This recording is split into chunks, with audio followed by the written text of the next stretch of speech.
Tuhanku yang memberi kehidupan dan kematian. Aku juga bisa memberi kehidupan dan kematian.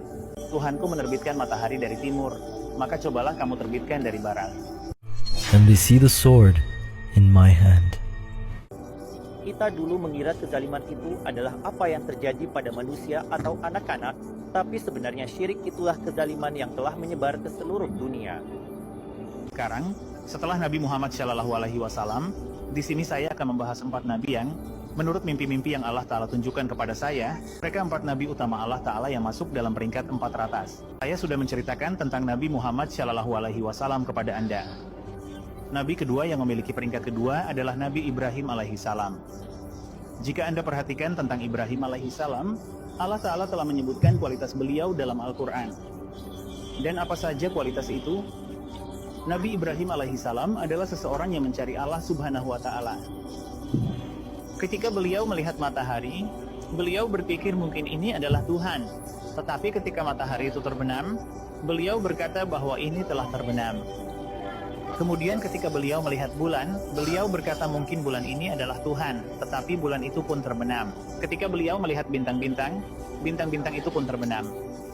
Lalu Nabi Ibrahim alaihissalam berkata, jika Tuhanku tidak memberiku petunjuk ke jalan yang benar, maka aku pasti akan tersesat. Lalu Allah Ta'ala menurunkan wahyu kepada beliau, dan jika Anda perhatikan, beliau kemudian pergi kepada raja paling zalim di zamannya, yaitu Namrud, dan mengajaknya kepada tauhid. Namun Namrud mulai berdebat dengan Nabi Ibrahim alaihissalam, lalu Nabi Ibrahim alaihissalam berkata, Tuhanku yang memberi kehidupan dan kematian.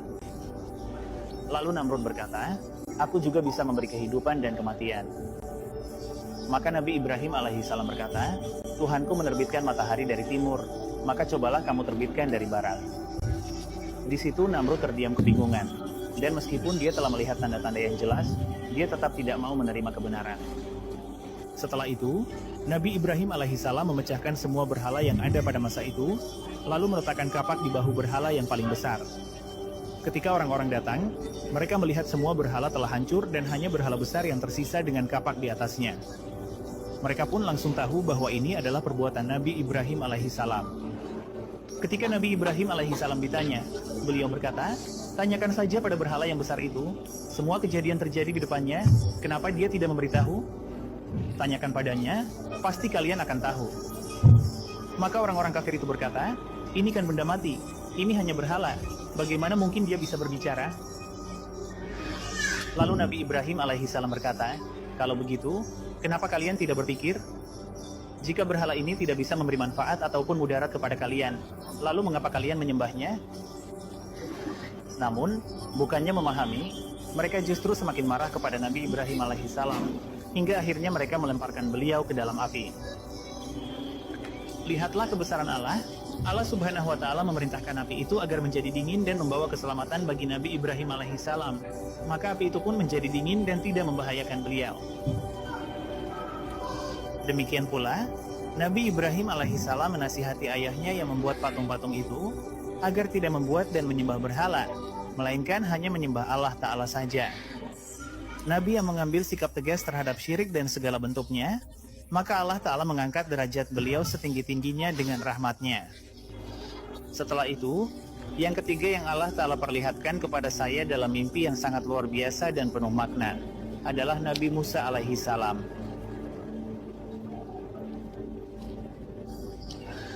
Kisah Nabi Musa alaihissalam banyak disebutkan di dalam Al-Quran, dan seperti yang kita tahu, beliau lahir di masa seorang Fir'aun yang sangat zalim. Bahkan, Fir'aun itu sampai memerintahkan untuk membunuh semua bayi laki-laki. Namun Allah Ta'ala membuat sebuah rencana sedemikian rupa sehingga Nabi Musa alaihissalam justru sampai ke istana Fir'aun dan dibesarkan di sana. Setelah itu, ketika Allah Ta'ala berbicara langsung kepada Nabi Musa alaihissalam dan memerintahkannya untuk pergi kepada Fir'aun dan berbicara dengan lemah lembut, barangkali Fir'aun mau mengerti. Maka Nabi Musa alaihissalam datang kepada Fir'aun dengan membawa mukjizat dari Allah Ta'ala. Kemudian, ketika para penyihir melemparkan tali-tali mereka dan Nabi Musa alaihissalam melemparkan tongkatnya, tongkat itu pun menelan satu persatu semua tali mereka. Namun, meskipun Fir'aun telah melihat mukjizat yang begitu nyata, ia tetap tidak beriman kepada Allah Ta'ala. Bahkan, ia justru berencana untuk membunuh Nabi Musa alaihissalam dan para pengikutnya. Maka, Nabi Musa alaihissalam berjalan di depan dan pasukan Fir'aun mengejar dari belakang. hingga mereka sampai di tepi laut. Ketika mereka sampai di laut, mereka pun terjebak, sementara pasukan Fir'aun semakin mendekat dari belakang. Orang-orang yang bersama Nabi Musa berkata, "Wahai Musa, kita benar-benar terjebak." Namun Nabi Musa alaihi salam berkata, "Tidak, Tuhanku bersamaku, Allah bersamaku, dan Dia pasti akan menunjukkan jalan kepadaku." Lalu Allah Ta'ala memerintahkan, "Pukullah tongkatmu ke laut." Ketika Nabi Musa alaihi salam memukul tongkatnya ke laut, laut itu pun terbelah menjadi dua, dan Nabi Musa alaihi salam beserta kaumnya berhasil melewati jalan itu. Allah Ta'ala kemudian menangkap Fir'aun di tempat itu juga dan menenggelamkannya di sana. Setelah itu, Nabi Musa alaihi salam pun selamat. Di Gunung Tur, Nabi Musa alaihi salam sedang berbicara dengan Allah Ta'ala, lalu Allah Ta'ala berfirman kepadanya, "Wahai Musa, tahukah kamu bahwa kaummu telah kembali terjerumus ke dalam kesirikan?" Mendengar hal itu, Nabi Musa alaihi salam pun pergi dari sana dalam keadaan marah. Di sini, perhatikan juga bahwa Nabi Harun alaihi salam. Beliau juga seorang Nabi Allah dan merupakan kakak kandung Nabi Musa alaihi salam. Artinya, di sini ada dua derajat yang hadir. Namun, ketika masalah syirik muncul, Nabi Musa alaihi salam tidak lagi memandang itu. Nabi Musa alaihi salam pun marah, lalu memegang rambut kepala dan jenggot Nabi Harun alaihi salam dan dengan nada marah berkata, "Mengapa kamu tidak mencegah kaum ini dari melakukan syirik?" Jadi, ketika masalah syirik muncul, Nabi Musa alaihi salam sama sekali tidak memandang apapun. Beliau mengambil sikap yang sangat tegas terhadap syirik. Maka Allah Ta'ala, lihatlah, memberikan derajat atau peringkat ketiga di antara para nabi kepada beliau dengan rahmatnya. Sekarang, mengenai nabi keempat, saya ingin bertanya kepada Anda, menurut Anda siapakah nabi keempat itu? Karena Allah Ta'ala juga banyak menyebutkan beliau dalam Al-Quran.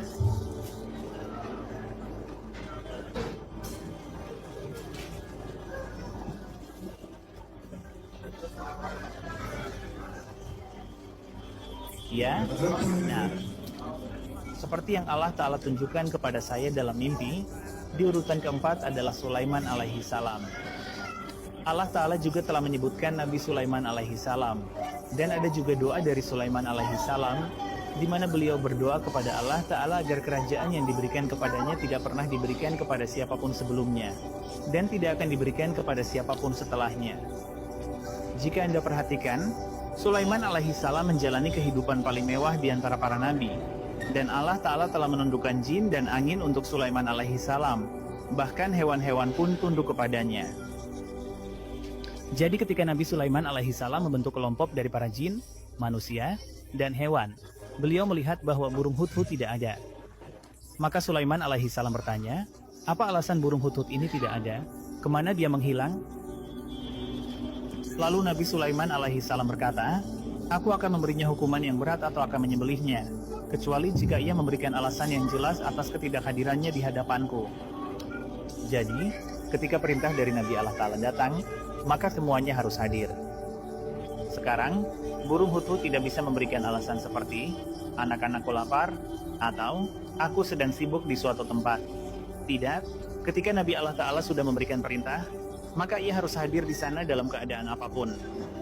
Alasan yang membuatnya selamat pun sebenarnya Allah Ta'ala yang mengaturnya, yaitu ketika burung hudhud kembali, ia berkata kepada Nabi Sulaiman alaihi salam, "Aku menemukan suatu kaum yang engkau belum ketahui, dan pada kaum itu seorang wanita memerintah.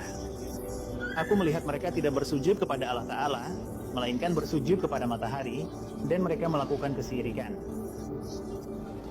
Jadi, nyawa burung hudhud itu akhirnya selamat karena alasan tersebut, dan Sulaiman alaihi salam berkata, "Bawalah suratku ini dan letakkanlah surat ini di hadapan mereka.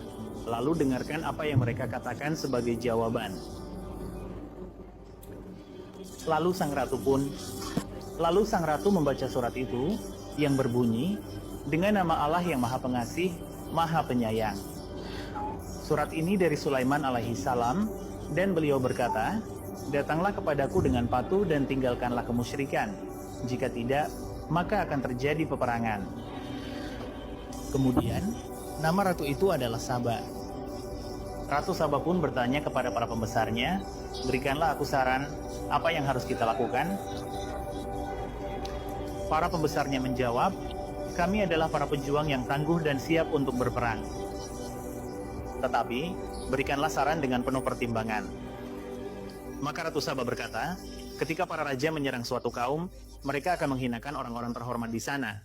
Mereka merendahkan dan mempermalukan mereka. Jadi, aku akan mengirimkan beberapa hadiah kepadanya. Ketika utusan sampai di hadapan Nabi Sulaiman alaihissalam dengan membawa hadiah, Nabi Sulaiman berkata, apakah kalian ingin membantuku dengan harta? Padahal harta yang Allah Ta'ala berikan kepadaku jauh lebih baik daripada apa yang Allah Ta'ala berikan kepada kalian. Bawa saja kembali harta kalian itu, dan sekarang aku akan datang menyerang kalian dengan pasukan yang tidak akan mampu kalian lawan, dan kalian akan menjadi hina. Jadi, jika kita perhatikan di sini, ketika masalah syirik muncul, Nabi Sulaiman alaihissalam bahkan menolak untuk menerima hadiah-hadiah itu. Kalau kamu pernah menonton serial Artugrul, di sana diceritakan bahwa suku Kei tinggal di wilayah seorang raja besar dan mereka membayar pajak kepadanya sebagai imbalan. Raja itu mengizinkan mereka untuk tetap tinggal di sana, asalkan mereka membayar pajak tahunan dalam jumlah tertentu. Jadi di sini, Ratu Saba juga mencoba melakukan hal yang sama dengan mengirimkan hadiah kepada Nabi Sulaiman, dengan harapan mungkin sebagai imbalannya mereka diizinkan untuk tetap tinggal di sana dan tidak diganggu.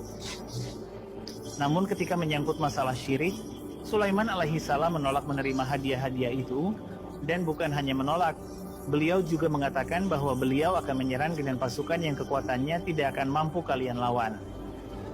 Setelah itu, ketika Ratu Saba mengetahui bahwa Sulaiman alaihissalam telah menolak menerima hadiah-hadiah tersebut, Ratu Saba pun mengirim pesan bahwa ia ingin bertemu langsung dengan Sulaiman alaihissalam. Lalu Sulaiman alaihissalam sedang duduk di singgasananya dan berkata, adakah di antara kalian yang bisa membawa singgasana ratu itu kepadaku sebelum dia datang menemuiku?